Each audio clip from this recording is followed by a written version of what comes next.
नमस्कार दोस्तों। कब हो सकता है धनु लगन की कुंडली में प्रेम और प्रेम विवाह? इसी विषय पर चर्चा इस वीडियो में हम करने वाले हैं। किसी भी लगन के लिए जो लगन का जो स्वामी होता है या फिर जो लगन होता है, वो सबसे महत्वपूर्ण होता है प्रेम या फिर प्रेम विवाह के लिए।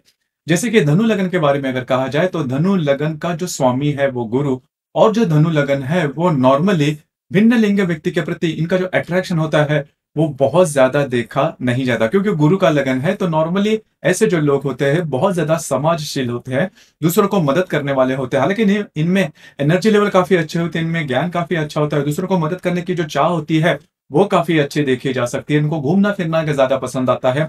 उसी प्रकार ऐसे जो व्यक्ति बहुत ज्यादा एक्टिव नजर आते हैं, लेकिन जो लैंगिक सुख के प्रति जो आकर्षण होता है वो इन लोगों में थोड़ा कम दिखाई देता है। मतलब होता है, लेकिन उससे रिलेटेड बहुत ज्यादा एक्सपोज इनमें देखा नहीं जाता। इसी वजह से अगर देखा जाए तो धनु लगन के जो कुंडली है इसमें प्रेम या फिर प्रेम विवाह के तरफ जो आकर्षण होता है वो थोड़ा कम होता है। लेकिन इसका मतलब ये बिल्कुल भी नहीं कि धनु लगन में प्रेम या फिर प्रेम विवाह होता ही नहीं, क्योंकि प्रेम के लिए और जो दो ग्रह है वो सबसे महत्वपूर्ण ग्रह हो जाता है। एक है शुक्र, दूसरा है मंगल। दोनों जो ग्रह है वो काफी महत्वपूर्ण है, और उसमें भी जो शुक्र ग्रह है वो सबसे ज्यादा डेलिकेट होता है, क्योंकि जो शुक्र ग्रह है वो आपके भिन्न लिंग व्यक्ति के प्रति आकर्षण का संपूर्ण कारक है।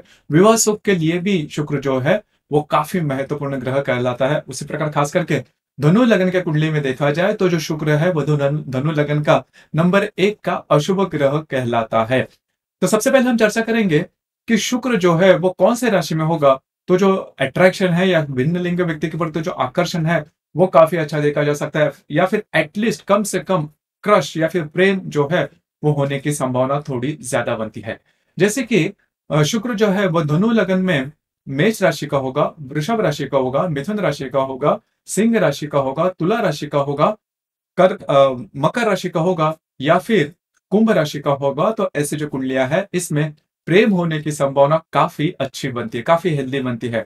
मतलब क्रश वगैरह होना, प्रेम विवाह, प्रेम होना, प्रेम विवाह नहीं, प्रेम होना, ये जो बातें हैं वो काफी अच्छी तरीके से देखे जा सकते हैं। उसी प्रकार जो मंगल है वो पंचम भाव में अगर मेष राशि का होगा, उसी प्रकार वृषभ राशि का होगा, मिथुन राशि का होगा, भाग्य में यदि सिंह राशि का होगा, तुला राशि का होगा, या फिर वृश्चिक राशि का होगा, तो भी प्रेम जो है वो होने की संभावना काफी ज्यादा बनती है। उसी प्रकार कुंभ राशि में यदि मंगल होगा तो भी जो प्रेम है वो होने की संभावना काफी ज्यादा बनती है।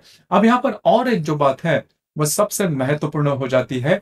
प्रेम तो हो गया, लेकिन प्रेम विवाह होगा कि नहीं ये भी जानना बहुत ही ज्यादा आवश्यक है। इससे पहले मैं बता दूं कि यदि ये तो मैंने कही बात लगन कुंडली की, लेकिन जो नवमांश है वो सबसे महत्वपूर्ण होता है मतलब आकर्षण के लिए या फिर विवाह सुख के लिए। तो नवमांश कुंडली में मतलब ये जो राशियां है उसमें यदि शुक्र या फिर मंगल न हो, लेकिन यदि नवमांश कुंडली में यदि जो शुक्र है वो मेष, वृषभ, तुला, मिथुन या फिर कुंभ नवमांश में या फिर वृश्चिक नवमांश में भी होगा, तो भी प्रेम होने की संभावना बहुत ही ज्यादा बनती है। उसी प्रकार जो मंगल है वो यदि वृषभ या फिर तुला नवमांश में होगा तो भी जो प्रेम जो होने की संभावना है वो काफी ज्यादा बनती है। उसी प्रकार नवमांश कुंडली में रवि, शुक्र और मंगल यदि एक साथ है या फिर परस्पर आमने सामने के नवमांश में होंगे तो भी जो प्रेम विवाह होने की संभावना बहुत ही ज्यादा बनती है। तो ये जो सभी योग है, इन सभी योगों के मामले में एक भी योग यदि आपके कुंडली में होगा तो प्रेम या फिर क्रश जिसे हम कहते हैं वो होने की संभावना काफी ज्यादा बनती है। उसी प्रकार शुक्र यदि आपके कुंडली में कहीं पर भी वक्री होगा तो भी जो आकर्षण का जो भाव होता है वो काफी ज्यादा पाया जाता है।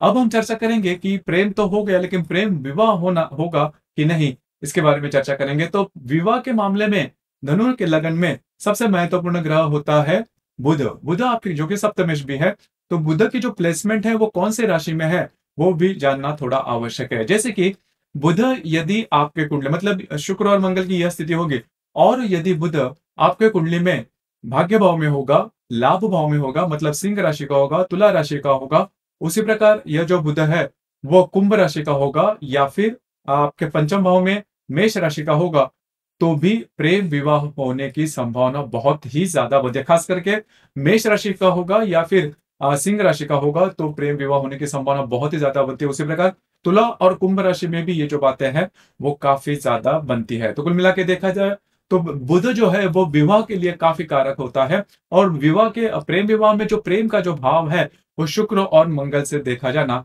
बहुत ही ज्यादा आवश्यक है। अब यहाँ पर इसके बाद की जो बात आती है कि विवाह सुख मिलेगा या नहीं, तो विवाह सुख मिलेगा कि नहीं, उसके लिए जो बाकी की जो बातें हैं वो भी ज्यादा महत्वपूर्ण है। मतलब प्रेम विवाह होगा या फिर प्रेम विवाह होने के बाद विवाह सुख मिलेगा कि नहीं, ये भी थोड़ा ज्यादा जानना जानना आवश्यक है। लेकिन मोटे तौर पर अगर देखा जाए तो ये जो अगर जो मैंने गिनवाई बातें, अगर वो आपकी कुंडली में होगी तो प्रेम भी होगा और प्रेम विवाह होने की संभावना भी काफी अच्छी बनती है। आपके इस विषय पर विचार क्या है, आपके अनुभव क्या है, नीचे कमेंट बॉक्स में जरूर कमेंट करना। धन्यवाद।